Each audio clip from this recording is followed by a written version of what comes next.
اعوذ باللہ من الشیطان الرجیم بسم اللہ الرحمن الرحیم نحمدہ و نصلی علی رسولہ الکریم اما بعد۔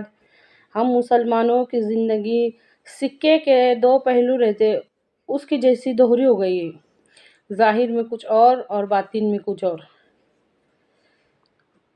جس طرح روزے کی فرضیت ہماری سمجھ میں آ گئی، جس طرح نماز کی فرضیت ہمارے سمجھ میں آ گئی، اللہ تعالیٰ سے دعا کرو کہ اس طرح اقامت دین کی فرضیت بھی ہمارے ذہنوں میں اچھی طرح سے بیٹھ جائے۔ اے اللہ، اقامت دین کی فرضیت ہمارے دل دماغ میں اچھی طرح سے بٹھا دے، آمین۔ فرائض دینی کا مکمل تصور۔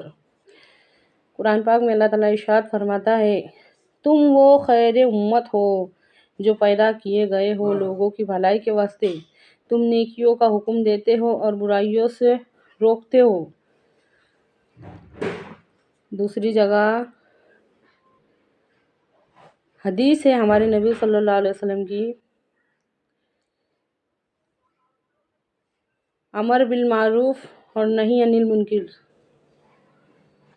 اگر تم کسی برائی کو ہوتا ہوا دیکھو تو سب سے پہلے اس کو ہاتھ سے روکو، اگر ہاتھ سے روکنے کی طاقت نہیں ہے تو زبان سے روکو، اگر زبان سے روکنے کی بھی طاقت نہیں ہے تو اس کو دل میں برا محسوس کرو۔ یہ تمہارے ایمان کا آخری درجہ ہے۔ ہاتھ سے روکنا پہلا درجہ، زبان سے روکنا دوسرا درجہ، دل میں برا محسوس کرنا تیسرا درجہ ہے۔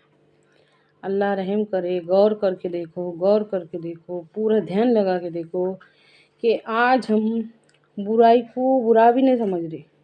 تیسرے لیول کا جو ایمان رہتا نا کہ جب تم کسی برائی کو ہوتا ہوا دیکھو تو دل میں برا محسوس کرو، تو وہ دل میں بھی برا محسوس نہیں ہو رہا، پھر کون سے لیول کا درجے کا ایمان ہمارے اندر باقی ہے؟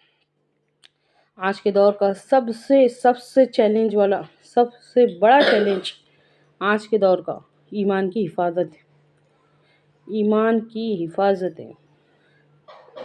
اے اللہ، ہمارے ایمان کی حفاظت فرما۔